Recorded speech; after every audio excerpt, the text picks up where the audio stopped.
exporting videos. We have opened a BRW file. Notice that in Brainwave 4, we can choose to visualize our data as a sort of movie.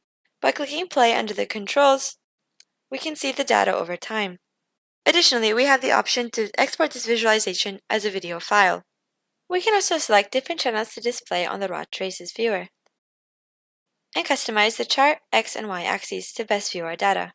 Additionally, we can click to show the chart axis titles and ticks, and zoom in or out. Once we are satisfied with the way our data is presented in the raw traces window, we can customize the timeline. If we do not wish to export a video of the entire timeline, we can shorten the span by clicking and dragging on the outer limits, and the same on the interval to the right. Once we have decided our timeline intervals and customized the raw traces and MEA viewer to our liking, we can export the video by going to File, Export, and clicking Video.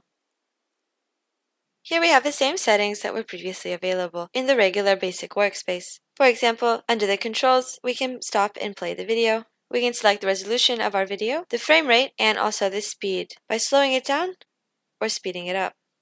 We can also choose if we want to show a title and input what that title will be. If we want to choose the channel traces, we can also see the raw traces window. Additionally, we can change the timeline interval by going to the timeline down here. We can expand the video interval or shorten the video. Similarly, we can continue modifying the X and Y axes that we see in the chart. Additionally, if we want to add other channels to our raw traces viewer, we can do so by clicking anywhere on the MEA panel.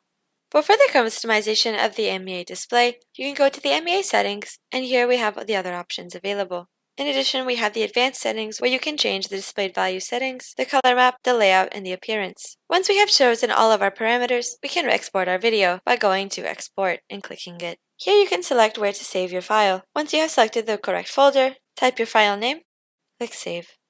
Here we can change the settings for the video compression. With the compressor setting, we can select the type of compression.